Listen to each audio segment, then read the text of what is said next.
What's up, everyone? My name's Dean. Welcome back to my YouTube channel. Today we're talking AFL 23 because we had the first player ratings revealed. And let me go into detail as to what that was exactly. So yesterday on Instagram, the AFL released 4 photographs. I'll put them up on the screen shortly as to the top 5 player ratings for particular stat categories.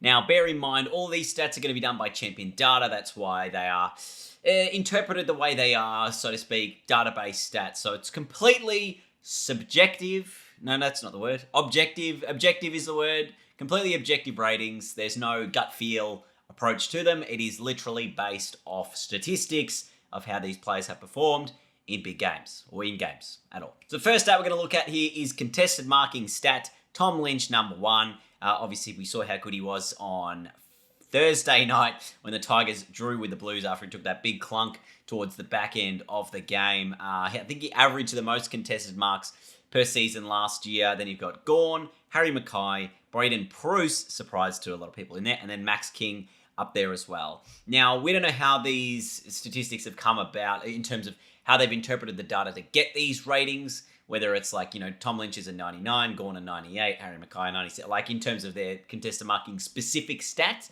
But, it could be a number of things. It could be contests won versus contests nullified. It could be contested marks taken versus taken against, or taken versus spoiled, and even contests. So we just don't know how they're interpreting this data.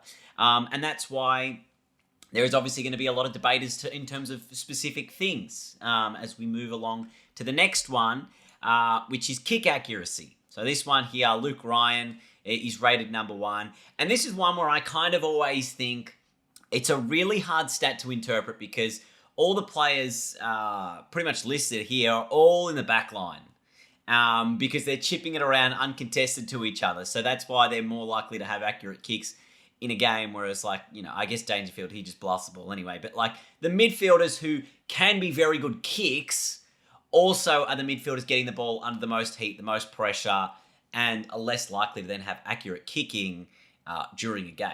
So that's why obviously everyone listed here is a defender, and why their kick accuracy is very high, which again, surprising. And this is, I think, maybe sometimes where you get into the muddy waters as to how the stats should be interpreted, because you could have Lachie Neale and give him a really high kick accuracy because he's going to be a very high rated player. I don't know. Anyway, that's just my thoughts, opinions. It's all objective, remember. There is no bias in these stats. The next stat is ground balls, which we've never had before, but I think this is obviously going to add some sort of different element to how we play the game. Obviously, the better players who are better at picking up the ball are going to win more contests. So I wonder if we'll actually see any ground ball play in AFL 23. That's maybe a whole other question. But for this particular stat, Clayton Oliver, number 1, Lachie Neale, Touk Miller, Rory Laird, and Sam Walsh, your top 5 players there at getting the ball at ground level. And, I was surprised maybe Tom Mitchell wasn't in there. He's probably one of those guys who's very, very good at winning the clearance in the clinches, ground balls. And again, we don't know how this is interpreted, whether it's ground balls won versus contests, etc., etc. But this is probably going to be a very valuable stat for midfielders, is winning the ground balls. And I think that's why these players in here are obviously very good players. Oliver, Neale, Miller, Laird, and Sam Walsh, they're all very good players, and that's why they're going to be highly rated in AFL 23. And the last stat, which has caused a huge amount of controversy, is the speed stat. And now we don't know whether speed means acceleration, whether it means maximum run speed, because that's going to be a difference here. So Lachie Jones, number 1, Josh Honey, number 2, Charlie Cameron is number 3, and a lot of people are like, he's very quick. Gary Rowan at 5 and McCreary at 4. Don't know why I mixed the order up there, but they're your top 5 quickest players in AFL 23. Now, I don't know whether that's, as I said, top speed or acceleration or whatever it is. That's just how the speed is given to us.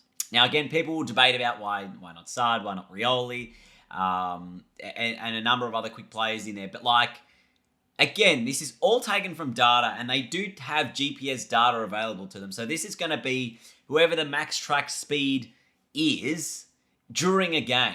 There might actually be quicker players over a 50 to 100 meter distance, but they're just not tracked in a game at running that speed. And that's maybe where you get the inconsistencies of this unless you get every AFL player to literally do a combine every year so we can track their, speed and agility and all that jazz, we're going to get inaccuracies across the board because it's like, again, it won't be inaccurate because it's what happens in a game, but it's kind of inaccurate if it's like not the full potential of what a specific player can do. So anyway, that's it for today's video. We got our first look at AFL player ratings for AFL 23 in terms of some specific categories. Now, if you want to see more, obviously, AFL 23 news, we're going to get a ton of news on Wednesday. This upcoming week, I will be at the launch event for AFL 23. I'll be, capturing everything and anything that I can down there. So you can bet on Thursday that there's going to be a lot of information I'm going to throw you away in terms of AFL 23. We'll get the cover. We already have the release date, but we'll get all the game modes. We'll probably even get some gameplay. It's going to be fantastic. So if you want to see all of that, make sure you are subscribed to the channel. That is down below. And hit like if you're keen to see more. So thanks for watching, everyone. Have a good one. And debate as well in the comments. But I'll see you all very soon. Very soon.